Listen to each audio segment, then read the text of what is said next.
Good morning and welcome to our live event here on Facebook and Women Healing from Emotional Abuse with Power, Passion and Pleasure Facebook group, or on YouTube on my channel Pleasure for Health.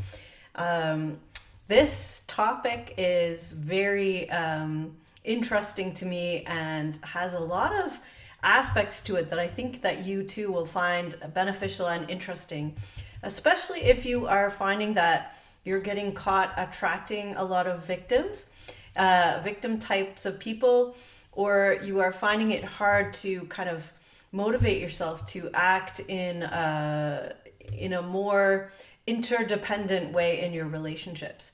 So my name is Ilse Kepi. I'm a relationship and somatic coach and body worker, and I'm here in Nova Scotia, Canada.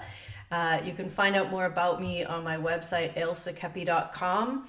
Through that website, you can kind of find my other aspects, other websites and offerings. So today, let's dive right in with the rescuer archetype and how that works. So the rescuer's goal, you may have heard, let me just preface this by saying you may have heard actually about the victim triangle. And this is something I go into in depth in my course, The Body Leads the Way, which is an in-depth kind of coaching program for women who have had emotional abuse. So please do reach out if that's interesting to you. But in that course, we go more in depth into this. But the rescuer, victim, persecutor become connected in this, what's called often a victim triangle. And if we put that, on a map, like on a two-dimensional map, so you have a triangle there, victim, rescuer, persecutor, on the three corners of that triangle. You could imagine that we could stay for quite a while in one of those three corners. We could stay there for our entire lives, and we would never really get to experience true intimacy or true interdependent relating, or really true joy or peace or happiness or any of the things that most of us really want. Because on that level of the victim, the rescuer, and the persecutor, there really is no peace. There's no peace of mind. There's no great inner joy. There's no intimacy. We can't really be intimate, because if you're in one of those corners, you are either rescuing, persecuting, or being a victim. And so there isn't another option. So we could say that that's maybe where the rescuer archetype starts, or the shadow side of the rescuer. Now, on the other side, let's put this in context with the other side, the light side of the rescuer, let's say, or the other way that the rescuer could work. And let's just say that no archetypal energy, it doesn't mean that the rescuer is everything that you are, but we all have certain energies we tune into more easily. And, I, for one, am very happy and grateful to have some rescuers in the world. People like the police, paramedics, search and rescue, all those types of people come in when there's a crisis. They train really hard. They have all their gear ready. They know what to do, and they come in and they rescue us when we need it, and then most likely they go home to recuperate, and we go, oh my God, thank you, thank goodness you were here. And then we get on with our lives and kind of forget about them until we have another crisis, in which case we maybe need a rescuer again. So, the rescuer in and of itself is a very important aspect to come in and help us do the things that we couldn't manage because of a crisis in the moment. And so having this archetype, you might be one of those people that just knows what to do in a crisis, or you're really calm when things are going down, and you can just get everyone set, and it's almost like you just went into your flow and you can just get everyone moving. You've got everyone in safety. You've got this person like taken care of. You've called who you need to call. There are those people that are just able to manage things in a crisis, and we're very grateful usually for those types of people to be around.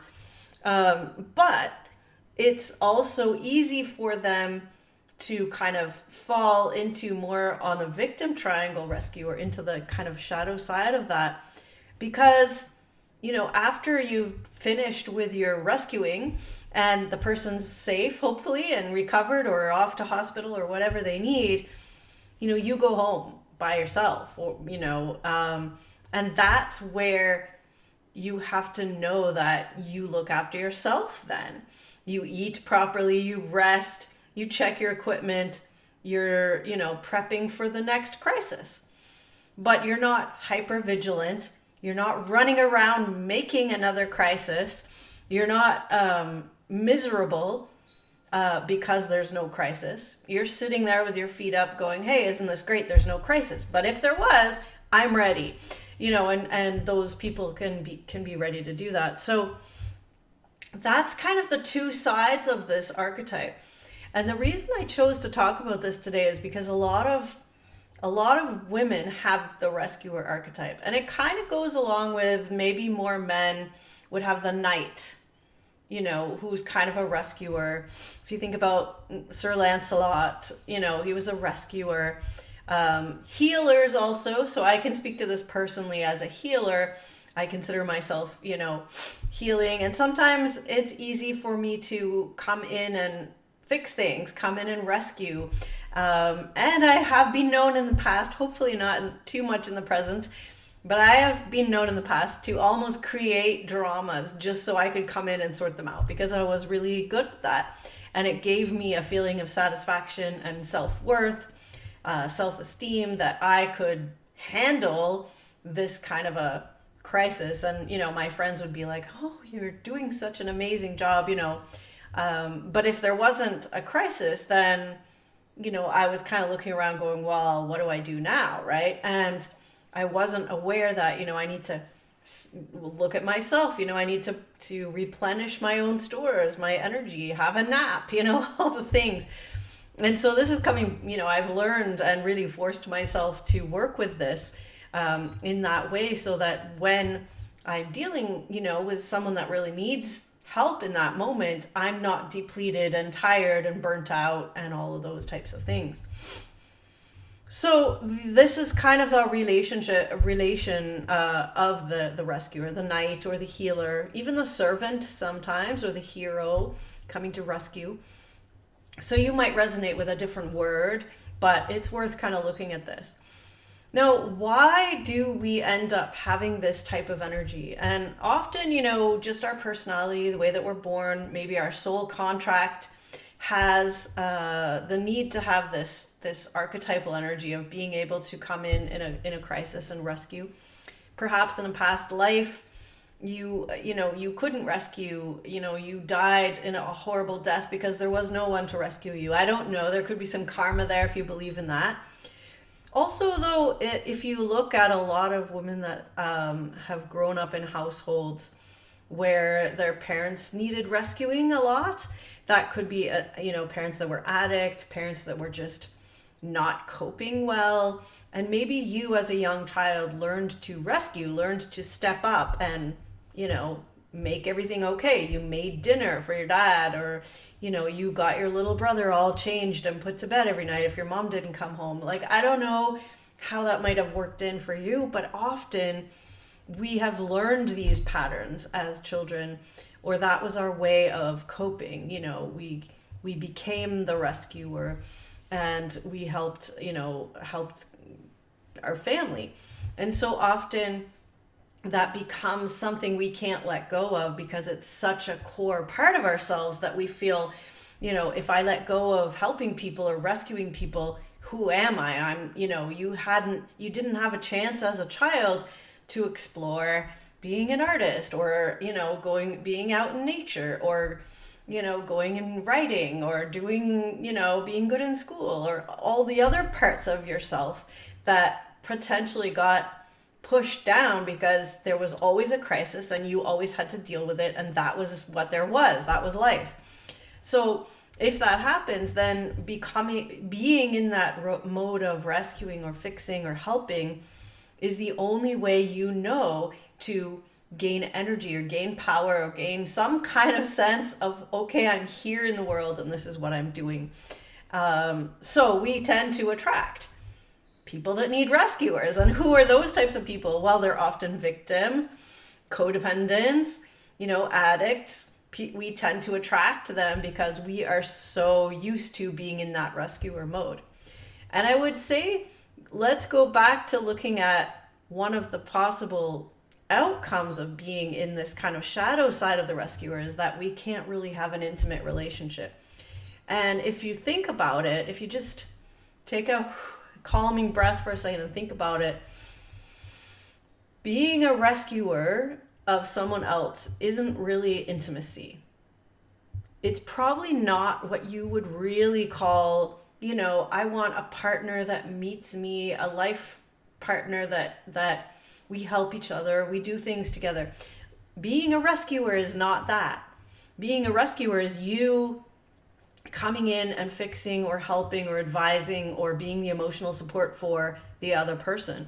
And that relationship is kind of one way. Well, it's two way if you call the victim or this person over here creates drama so that you can come in and do your thing.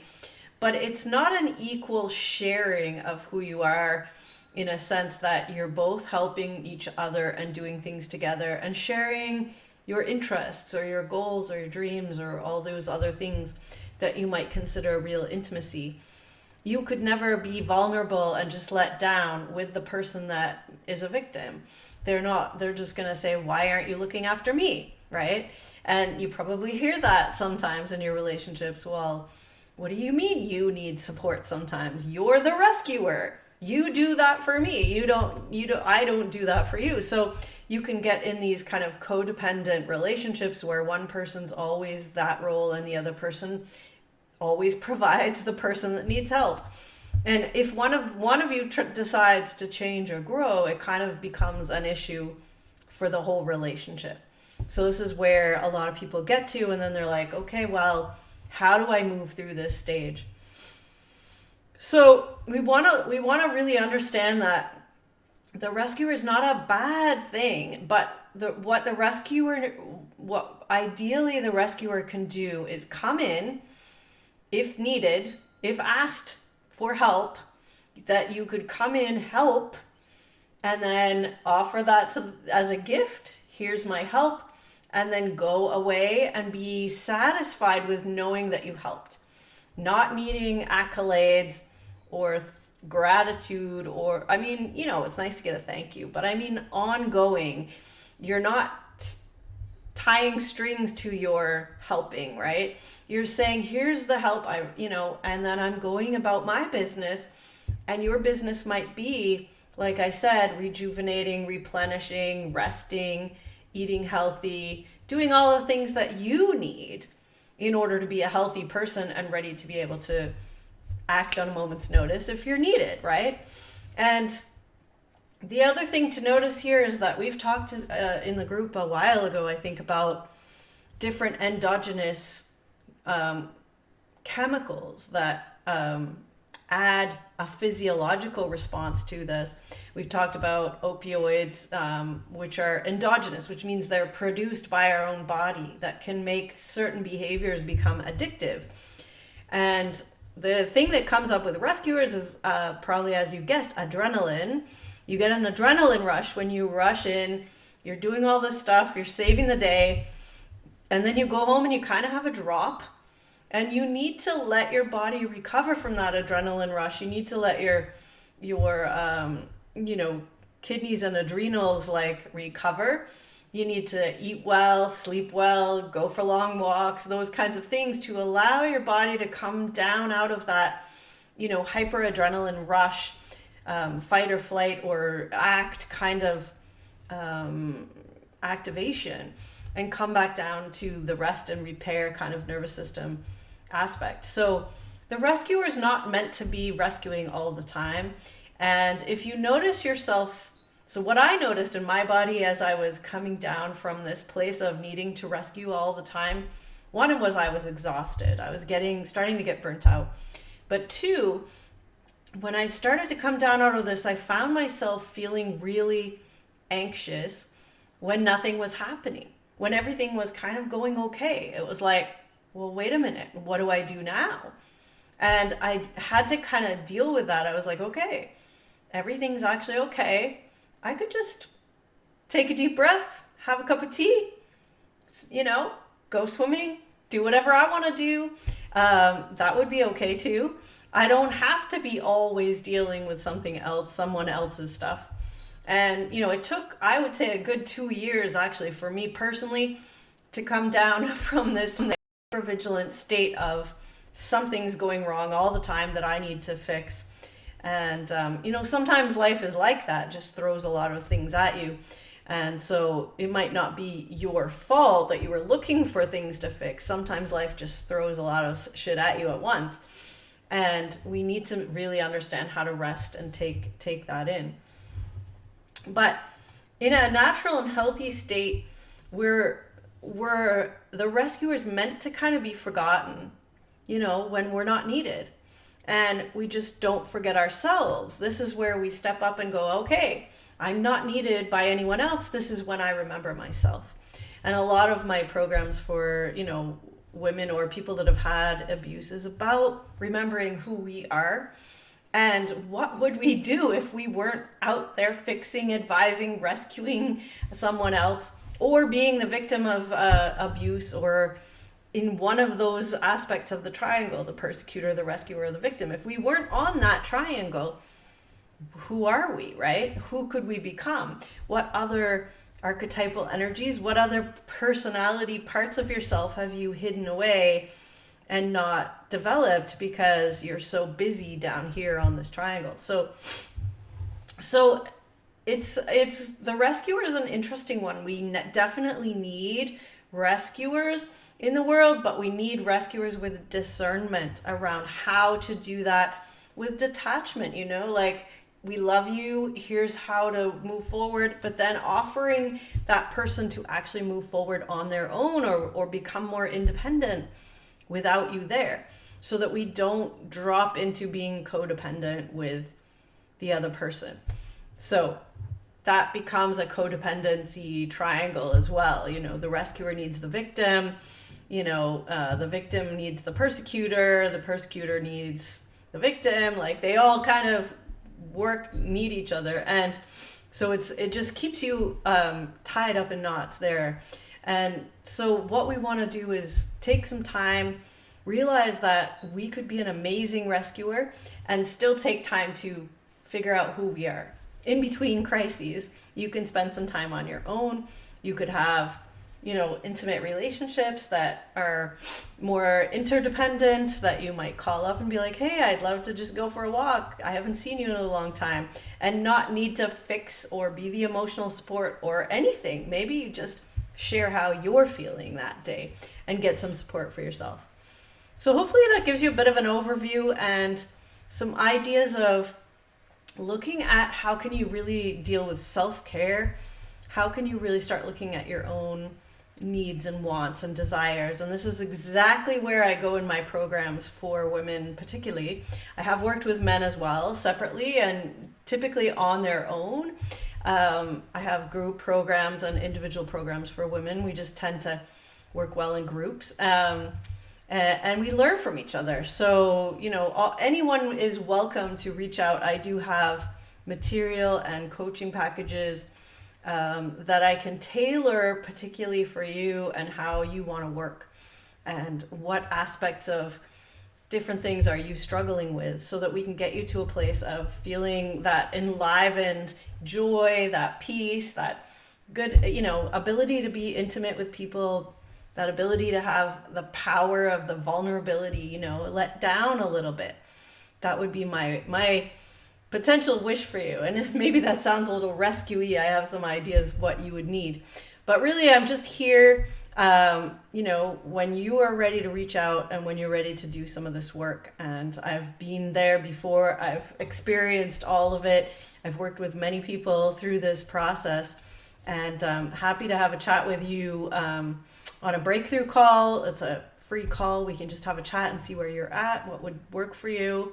I'm very excited about hearing, you know, what is your desire? What is your goal? What are your needs and wants for yourself?